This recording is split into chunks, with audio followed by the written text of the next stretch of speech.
Coach Steph here, your relationship coach. I have another subject. I feel like some of these feel like they're hard subjects, but it's just because they're very common to a lot of people.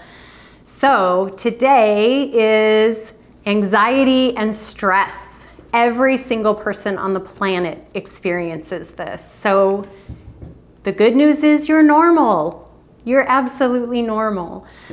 I want to help kind of bring some really super practical tips to this for you to be able to move through it once you recognize you are in a place of anxiety or stress, that you have these feelings bubbling up inside of you, ready just to run or to get away from whatever it is that's causing that. And so first of all, you just recognizing that it's happening is super key.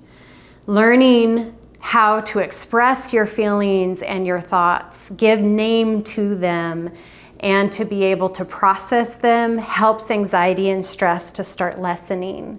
So you may need a coach or a counselor or a pastor or a trusted person in your life, a mentor, to be able to kind of process and work if you feel like stress and anxiety is at a high level for you or hindering you in some way. So make sure that you take time to check that out. StephKelsey.com is where you can find me, but there are many great resources out there. So take care of yourself and find some help in processing that and learning. A lot of us haven't learned how to process emotions. We more learn to stuff them because that's what's acceptable. And that's just not healthy. Even if you're a stuffer and you don't emote your feelings out, you are still having them. You are just not learning how to express them and move in a healthy way with your emotions. So I just encourage you to really work on that or find a way to work on that through somebody else if you need help with that. So these are the super, super practical things that you can do if you notice. I've had clients, many clients, that have brought up stress and anxiety, even like getting in the car in the line to pick up their kids from school or things like that, where these tips, these really easy tips, like noticing if you're hungry, if anxiety tends to happen and capture you easily at times when you're away from the house, always carry with you in the car or in your bag or in your briefcase some kind of granola bar or something like that, making sure you aren't triggered by hunger and just feeling depleted or down.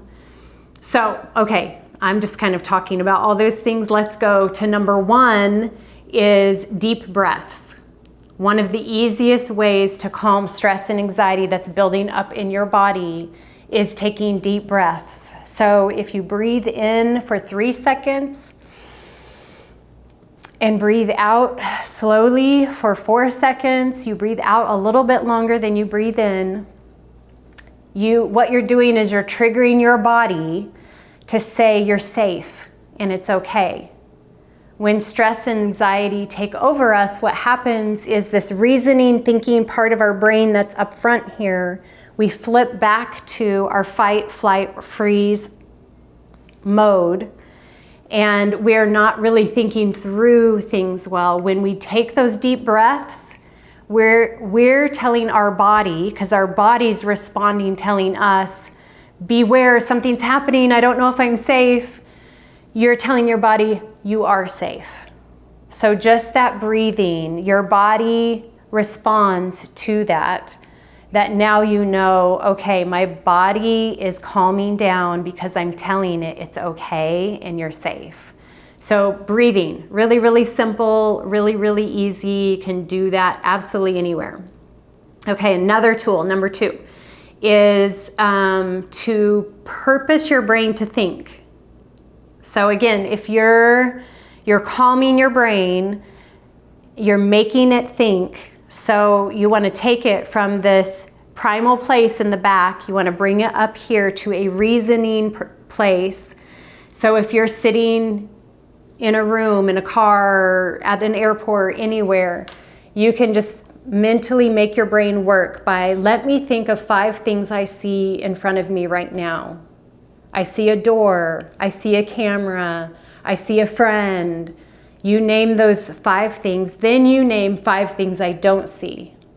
I don't see a bike, I don't see a car, I don't see, you name those things, you go through that. All of a sudden your brain is not in this place of worry and anxiety, but now you're thinking of something totally different, and it is helping bring your brain back to a place where it's functioning and thinking. So that's another fun tool to use, that calming 5 things you see, 5 things you don't see. Number 3, comforting phrases. So things like telling yourself, I'm okay, I'm going to be okay, I'm okay. Whatever phrase that might be a comfort to you. My dad used to say that when I was little, everything's gonna be okay. So to me, that feels like a very comforting phrase to use. Yours might be, I know God is with me. God is with me, I'm not alone.